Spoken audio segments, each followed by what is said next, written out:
शहीदों की स्थली शहीद उद्यान, जहां पर आपने देखा कि हमारे देश के तमाम वीर सपूतों की, महापुरुषों की प्रतिमाएं लगी हुई हैं। इनके सामने इनको माल्यार्पण करके, इनको नमन करके शहीद उद्यान मिर्जापुर से आज से हमारी पदयात्रा शुरू हो रही है और ये पदयात्रा 22 जनवरी तक चलेगी। इसका समापन काशी में 22 जनवरी को सारनाथ में होगा। अब सबसे बड़ा सवाल है कि मुद्दा क्या है हमारा? हमारा मुद्दा है रोजगार दो, सामाजिक न्याय दो। आज उत्तर प्रदेश में बेरोजगारी एक बहुत बड़ा मुद्दा है।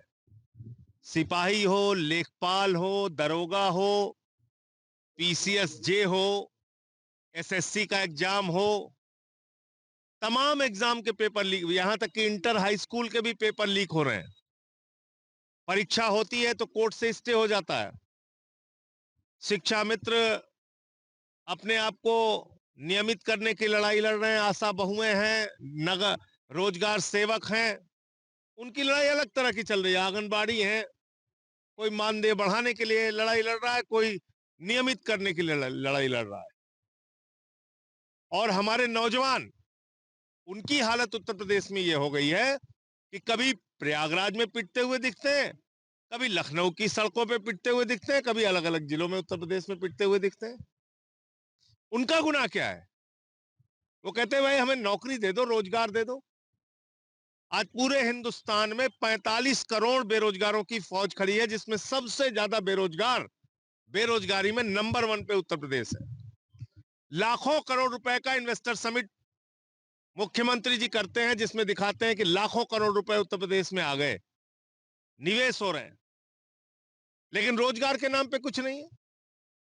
रोजगार के नाम पे नौजवान लाठी खा रहा है।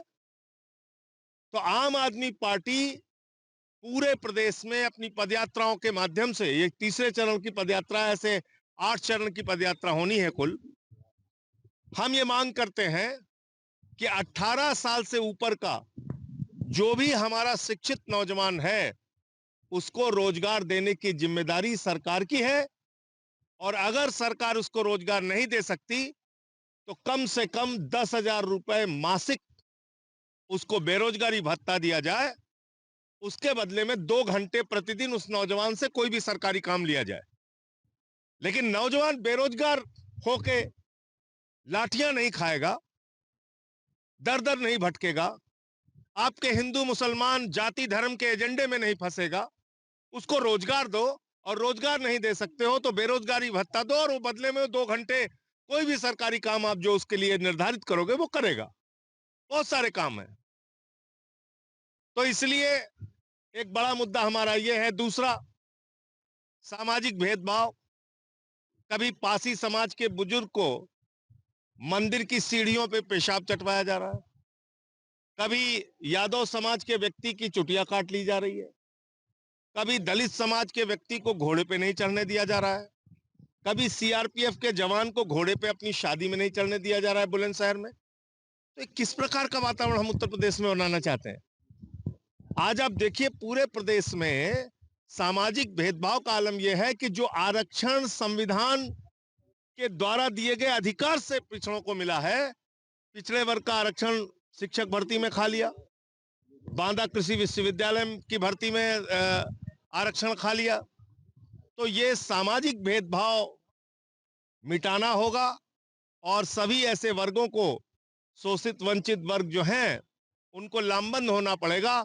इस सामाजिक भेदभाव को दूर करने की लड़ाई जो हमारी ये चल रही है वो। और साथ ही साथ एक मांग हमारी और है कि प्राइमरी से लेकर और ग्रेजुएशन तक संविधान की शिक्षा अनिवार्य की जाए। सभी स्तर के पाठ्यक्रमों में, चाहे वो प्राइमरी हो, चाहे जूनियर हाई स्कूल हो, चाहे इंटर हो, चाहे ग्रेजुएशन हो, पोस्ट ग्रेजुएशन हो, उसमें जिस जिस बच्चे की जितनी क्षमता है उसके हिसाब से संविधान का उतना हिस्सा उसको पढ़ाया जाए। और संविधान की शिक्षा अनिवार्य की जाए, जिससे ये जाति धर्म नफरत के पचड़े से बाहर निकलकर इस देश के लोग, इस देश का नौजवान, इस देश का पढ़ा लिखा वो अपने अधिकारों के बारे में जान सके और ये जो समाज में एक सबसे बड़ी बुराई नफरत की जो फैली हुई है ये दूर हो सके। बाबा जी ने अभी बयान दिया था कि बांग्लादेश में हिंदुओं पर अत्याचार, आम आदमी पार्टी ने पूरे प्रदेश में आंदोलन किया, भारतीय जनता पार्टी और मोदी जी घरों में बैठे रहे। मोदी जी क्यों नहीं बोलते, उसके पीछे की वजह यह है कि अडानी बिजली सप्लाई करता है बांग्लादेश को, उसका पैसा रुक जाएगा हजारों करोड़ का, इसलिए वहां हिंदुओं पे जो अत्याचार हो रहा है उस पर नहीं बोल रहे हैं। इनका धर्म से में अहिल्याबाई होलकर के द्वारा जिस मणिकर्णिका घाट का जीर्णोद्धार कराया गया, आज वो मणिकर्णिका घाट तोड़ा जा रहा है, वहां भगवान के मंदिर तोड़े जा रहे हैं, पौराणिक मंदिरों को ध्वस्त किया जा रहा है। और इतना ही नहीं, अहिल्याबाई होलकर जिनके नाम पर खुद प्रधानमंत्री ने चांदी का सिक्का जारी किया, आप बताइए उनकी भी मूर्ति तोड़ दी गई। तो ये किस प्रकार के सोच के लोग हैं। मोहम्मद गजनवी ने मंदिर नहीं तोड़ा काशी में, अभी जो मंदिर तोड़ा जा रहा है वो नरेंद्र मोदी के राज में तोड़ा जा रहा है। तो इसलिए ये सवाल भी हम इस यात्रा के दौरान उठाएंगे और 20 जनवरी को पूरे प्रदेश में आम आदमी पार्टी आंदोलन करेगी जो काशी में मंदिर तोड़े जा रहे हैं उसको लेके। आपके राज्य की खबरें, आपके शहर की खबरें सबसे पहले जानने के लिए देखते रहें अमर उजाला। चैनल को सब्सक्राइब जरूर कर लें और पाएं हर अपडेट।